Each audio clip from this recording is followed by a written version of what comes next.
آپ کی ملاقات کروائیں گے ایک ایسی شخصیت سے جو اپنے عزم اور حوصلے اور ہمت میں ہم سب کے لیے مشعل راہ ہیں۔ کہتے ہیں کہ انسان کا عزم پختہ ہو تو چٹان بھی اس کے سامنے نہیں ٹھہر سکتی۔ بالکل، زینب برکت اس کی زندہ مثال ہے۔ زینب خیبر پختونخوا کی پہلی خاتون wheel chair table tennis player ہیں اور وہ چیمپئن بھی ہیں، اور 1 سال کی عمر میں پولیو کے باعث چلنے پھرنے سے معذور ہو گئی تھی۔ اور پشاور جیسے شہر کی بات کی جائے جہاں پر خواتین کے لیے معاشرتی اقدار، رسم و رواج اور روایت کچھ پابندیاں لگاتے ہیں، وہاں اپنے خوابوں کی تعبیر پانا ایک بڑی اچیومنٹ ہے اٹ سیلف۔ تمام مسائل کے باوجود زینب نے ٹیبل ٹینس کا شوق آگے بڑھایا ہے اور کئی اعزاز بھی اپنے نام کیے ہیں۔ آج آپ کی اس سے ملاقات کرواتے ہیں۔ زینب، بہت شکریہ ہمیں جوائن کرنے کے لیے۔ سب سے پہلے تو یہ بتائیے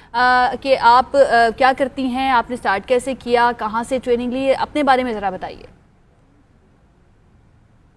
برکت ہے اور میں پشاور سے بلانگ کرتی ہوں اور میں نیشنل ٹیبل ٹینس چیمپئن ہوں۔ اس کے علاوہ چائنا میں جا کے ٹیبل ٹینس کی ٹریننگ بھی لے چکی ہوں، اور اس کے علاوہ ٹیبل ٹینس میں نے اپنا نام اس لیے بنایا کیونکہ میں کچھ کرنا چاہتی تھی، میں گھر میں بیٹھنا نہیں چاہتی تھی، میں اپنا ایک نام بنانا چاہتی تھی، تو اس لیے میں نے ٹیبل ٹینس میں حصہ لیا کیونکہ ٹیبل ٹینس ایک ایسی گیم ہے جس میں مجھے ایسا لگا کہ میں آگے جاؤں۔ اچھا زینب، یہ بھی بتائیے گا کہ آپ کا تعلق ایک ایسے علاقے سے ہے جس کو ہم اپنی بدقسمتی بھی کہہ سکتے ہیں کہ خواتین کے لیے تعلیم ہے یا دیگر بنیادی ضروریات ہیں، اس کے لیے گھر سے نکلنا خاصا مشکل ہوتا ہے، آسان نہیں ہے۔ تو ایسے میں آپ نے کس طرح ٹیبل ٹینس کو اپنا کیریئر بنایا، اور آپ یہ بھی بتائیں گے ٹیبل ٹینس ہی کیوں؟ آپ کے ذہن میں یہ خیال کیسے آیا، اس کا شوق کیسے ہوا؟ مجھے ایسے شوق مجھے ایسے ہوا کہ میں چاہتی تھی کہ میں کچھ بنوں، تو ایک ویل چیئر یوزر، ایک وومن وتھ ڈسیبلٹی کے ساتھ میں اپنی ویل چیئر کو لے کے ہر وہ گیم نہیں کھیل سکتی تھی جو میں چاہتی تھی، لیکن ویل چیئر کے ساتھ مجھے یہ ایک ایسی گیم لگی جو میں ویل چیئر پہ بیٹھ کے ایزیلی کھیل سکتی ہوں، کیونکہ میری اسپائنل کارڈ کا بھی مسئلہ ہے، میرے 4 آپریٹ ہو چکے ہیں اور راڈ ہیں، تو میں چاہتی تھی میں کوئی ایسی گیم کھیلوں جس میں میں ایزیلی اس کو پلے بھی کر سکوں اور میں نام بھی بنا سکوں۔ مشکلات تو بہت آئی ہیں کیونکہ جیسے کہ آپ دیکھتے ہیں لڑکیوں کے لیے تو ویسے بھی بہت سارے مسئلے ہوتے ہیں، مسائل ہوتے ہیں، کیونکہ کچھ فیملی سپورٹ کرتی ہیں، کچھ نہیں کرتی، لیکن میری الحمدللہ میری فیملی نے مجھے کافی سپورٹ کیا اس چیز میں، کیونکہ جو میں کرنا چاہتی تھی وہ مجھے کرنے دیا، اور میں نے ایک ایسی گیم اپنے لیے چنی جو میں بہت ایزیلی پلے کر سکتی ہوں، تو وہ تھی ٹیبل ٹینس، تو اس لیے میں ٹیبل ٹینس میں آگے آئی اور میں نے اپنا نام بنایا۔ بالکل زینب، نہ صرف آپ کو بلکہ آپ کی فیملی کو بھی اس کا کریڈٹ جاتا ہے، جو اب تک کامیابیاں آپ نے حاصل کی ہیں اس میں ان کا بھی حصہ ہے۔ لیکن بدقسمتی کی بات یہ ہے کہ ہمارے ملک میں معذور افراد کے لیے زندگی میں آگے بڑھنے کے بہت زیادہ مواقع میسر نہیں ہیں۔ معذور افراد کی بحالی اور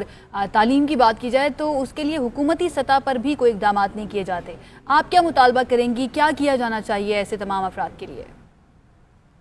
ہمارے جو پرسن وتھ ڈسیبلٹی ہیں یا وومن وتھ ڈسیبلٹی ہیں ان کے لیے بالکل اقدامات نہیں ہیں۔ میں چاہتی ہوں کہ حکومت ان کے لیے اقدامات یہ اٹھائے کہ ان کی جو تعلیمی ادارے ہیں وہ ایکسیسیبل کرے، تاکہ وہ آرام سے جا کے اپنی تعلیم مکمل کر سکیں، کیونکہ ہمیں پرائیویٹ پڑھنا پڑتا ہے اس وجہ سے کیونکہ ہمارے لیے ایکسیسیبلٹی نہیں ہے۔ اس کے علاوہ جو ہمیں سپورٹ چاہیے حکومت کی طرف سے، جیسے کہ مجھے ایک سپورٹ چاہیے تھا ٹویوٹا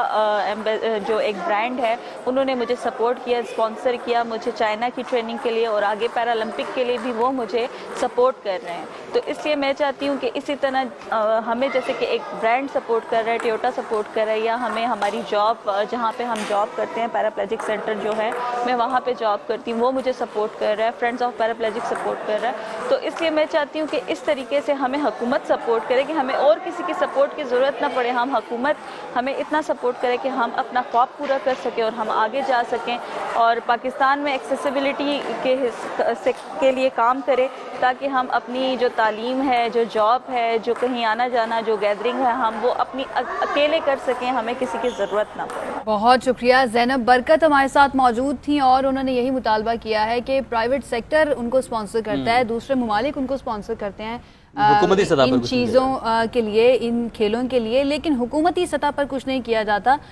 تو حکومت کو سوچنا چاہیے کہ اپنے ہیروز کو، اپنے کھلاڑیوں کو ہمیں اون کرنا ہے، کیونکہ یہ مٹی بہت زرخیز ہے، ذرا سی نمی کی ضرورت ہے، ذرا سی گائیڈ لائن کی ضرورت ہے، اور جیسے ہی وہ گائیڈ لائن ملے گی، وہ پلیٹ فارم ملیں گے، تو یہ لوگ پاکستان کا نام ہی روشن کریں گے اور اس کا کریڈٹ آپ کو ہی جائے گا۔